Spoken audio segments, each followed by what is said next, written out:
ನಮಸ್ಕಾರ sir. Nyamathi taluk sir, Davanagere ಜಿಲ್ಲೆ ಮಾದಮಬಾವಿ ಗ್ರಾಮದ ವಾಸಿ MK ಕಾಶಿದ್ದಪ್ಪ ಅಂತ ನಾವು. ನಿನ್ನೆ ರಾತ್ರಿ ಸರ್ ನಮ್ಮದು ಒಂದು ಬಣವೆಗೆ ಬೆಂಕಿ ಎತ್ತಿ ಪೂರ್ತಿ ಕರಕಲಾಗಿ ಹೋಗಿದೆ.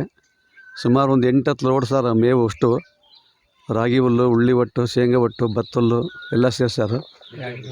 2 ಬಣವೆ ಸರ್, ನಮ್ಮ ತಮ್ಮಂದು ಪಕ್ಕಕ್ಕೆ 2ಕೆ, ನಮ್ಮ ಬಲಕೆ ಸರ್ 2 ಬಣವೆ ಸುಟ್ಟು ಸರ್ ಪೂರ್ತಿ ಕರಕಲಾಗಿ ಹೋಗಿದೆ ಸರ್.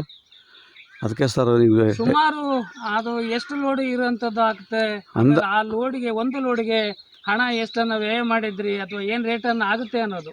ಒಂದು ಲೋಡಿ ಸರ್ ಸರಾಸರಿ ಸರ್ ಒಂದು 25,000 ರೂಪಾಯಿ ಬೀಳುತ್ತೆ ಸರ್ ಎಲ್ಲ ಸೇರಿ ಒಂದು ಲೋಡಿ ಸರ್.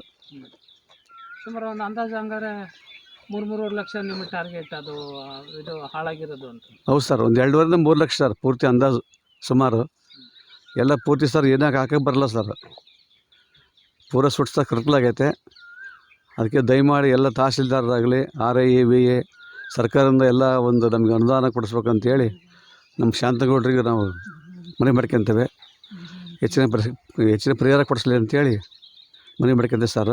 ಇದು ಆಕಸ್ಮಿಕದಿಂದ ಸುಟ್ಟಿರೋದು ಆಗಿರೋದು ಅಥವಾ ಯಾರ ಕಿಡಿಗೇಡಿಗಳು ಬೆಂಕಿ ಹಾಕುವಂಥ ಕೆಲಸ, ನಿಮ್ಮನ್ನು ಸಂಸಾರವನ್ನು ಬೀರಿ ತರಬೇಕು, ಆ ದನಕರುಗಳಿಗೆ ಆಹಾರ ಇಲ್ದಂಗೆ ಮಾಡಬೇಕು ಅನ್ನೋದು ಕಾರಣ ಇಟ್ಕೊಂಡು ಏನಾರು ಮಾಡಿದಾರ ಅನ್ನೋದು ತಮಗೇನಾರು ಗೊತ್ತಿದೆಯಾ ಅಂತ? ಇಲ್ಲ ಸರ್, ಆಕಸ್ಮಿಕ ಸರ್ ಇದು. ಯಾರು ಅಂತ ಗೊತ್ತಾಗಿಲ್ಲ ಸರ್. ಒಟ್ಟು ಬೆಂಕಿ ಹಚ್ಚಿದ್ರೆ ಕಾಯ್ಮೆ ಸರ್, ಇಂಥವ್ರು ಅಂತ ಗೊತ್ತಾಗಿಲ್ಲ ಸರ್. ಎಲ್ಲ ಸರ್ ಆಲೆ ಒಂದು ಸುಮಾರು ಒಂದು ಕಾಲು ಭಾಗ ಆಲೆ ಬರೆದು ಸರ್ ಬಂದು ಆಮೇಲೆ ಬೆಂಕಿ ಅಂತ ಕೂಗಿ ಸರ್ ಜನಗಳು. ನಾವು ಬಂದೇ ಹೊಡೆದ ಸರ್ ಪೂರ್ತಿ ಅವರ್ಸ್ಗೆ ಅನಿಸ್ತಾರೆ. ಆದರೂ ಸರ್ ಪೈರಿಂದ ಬಂದು ಸರ್ ದಂಡಿಸಿದ್ರು ಎಲ್ಲ ಪೂರ್ತಿ ಹಾಳಾಗ್ಬೋದು ಸರ್, ಕಂಪ್ಲೀಟ್ ಹಾಳಾಗೋಯ್ತು ಅಷ್ಟು. ಗ್ರಾಮದವರು ಸಹಕಾರ ಮಾಡಿದ್ರೆ? ಹೌದು ಸರ್, ಹೌದು ಸರ್, ತುಂಬ ಸಹಕಾರ ಮಾಡಿ ಸರ್. ಮೋಟರ್ ಜೋಡಿಸಿ ಸರ್, ನೀರು ಜೋಡಿಸಿ ಎಲ್ಲ ಹಾಕಿದ್ರು ಸರ್. ಆದರೂ ಅಷ್ಟೊಳ ಆದಷ್ಟು ಮಟ್ಟಿಗೆ ಬೇಗ ಪರಿಹಾರ ಕೊಡ್ಬೇಕು ಅನ್ನೋದು ಕೂಡ ಹೌದು ಸರ್. ಅರ್ಜೆಂಟ್ ಸರ್, ನಮಗೆ ಅರ್ಜೆಂಟ್ ಮೇವಿಲ್ಲ ಸರ್ ಈಗ. ಅದಕ್ಕೆ ಎಲ್ಲರೂ ಸೇರ್ಕೊಂಡು ಸರ್ ನಮಗೆ ಒಂದು ಪರಿಹಾರ ಕೊಡ್ಸೋಕ್ಕೆ ಒಂದು ವ್ಯವಸ್ಥೆ ಮಾಡೋಕೆ ಸರ್. ನಮಸ್ಕಾರ ಸರ್. ನಮಸ್ತೆ ಸರ್, ನನ್ನ ಹೆಸರು ಕೆಂಚಪ್ಪ ಅಂತಂದು, ಬಸವನಹಳ್ಳಿ ಗ್ರಾಮ ಪಂಚಾಯತಿ ಮೆಂಬರ್ ನಾನು.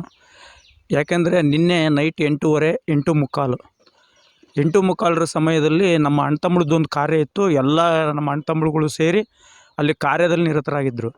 ಇದು ಉದ್ದೇಶಪೂರ್ವಕವಾಗಿ ಬೇರೆ ಯಾರೋ ಮಾಡಿದಾರೋ ಅಥವಾ ಆಧಾರಕ್ಕೆ ಅದೇ ಹತ್ತಿದೆಯೋ ಗೊತ್ತಿಲ್ಲ.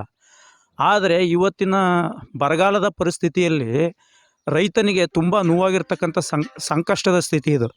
ಯಾಕಂದರೆ ಒಂದು ಲೋಡ್ ಬರೀ ಬತ್ತುಲ್ ತಗೊಳಕ್ಕೆ ಹೋದರೆ ಇವತ್ತು 25,000 ಇದೆ. ಸುಮಾರು 2ರಿಂದ 3 ಲೋಡ್ ಬತ್ತುಲಿದೆ ಅದರಲ್ಲಿ. ಮತ್ತು ಒಂದು ಲೋಡ್ ಉರುಳಿ ಒಟ್ಟಿಗೆ 50,000ರಿಂದ 60,000 ರೂಪಾಯಿ ಇದೆ. ಸುಮಾರು 2 ಲೋಡ್ ಉರುಳಿ ಒಟ್ಟಿದೆ. ಮತ್ತು ಅದರಲ್ಲಿ ಶೇಂಗಾ ಒಟ್ಟು ಅದು ಕೂಡ ಅಷ್ಟೇ. ಒಂದು ಲೋಡ್ ತಗೊಳಕ್ಕೆ ಹೋದ್ವಿ ಅಂದರೆ 30-35,000 ರೂಪಾಯಿ ಬೆಲೆ ಬಾಳ್ತತೆ. ಅದು ಕೂಡ ಒಂದು 3-3.5 ಲೋಡ್ ಇದೆ. ಹೀಗಾಗಿ ಈ ಬಣವೆಯಲ್ಲಿ ಸುಮಾರು 2 ಬಣವೆ, ಒಂದು ಗೌರಪ್ಪ ಮತ್ತು ಇನ್ನೊಂದು ಕಾಡಪ್ಪ ಅಂತಂದು, ಇವರಿಬ್ಬರು ಬಣವೆಯಿಂದ ಸೇರಿ 3.5ರಿಂದ 4 ಲಕ್ಷ ನಷ್ಟ ಆಗಿದೆ ಅನ್ನೋದು ಇಲ್ಲಿ ಎಲ್ಲ ರೈತರ ಒಂದು ವೇದನೆ. ಹಂಗಾಗಿ ಈಗ ಅಟ್ ಪ್ರೆಸೆಂಟು ದನಗಳಿಗೆ ಮೇಯಿಸೋದಕ್ಕೂ ಮೇವಿಲ್ಲ. ಈ ಬರಗಾಲದ ಸ್ಥಿತಿಯಲ್ಲಿ ಒಂದು ಹನಿ ಮಳೆನೂ ಇಲ್ಲ, ಎಲ್ಲರ ಬೆಳೆದು ತಗೊಂಬಂದು ಹಾಕ್ತೀವಿ ಅನ್ನೋದಕ್ಕೆ.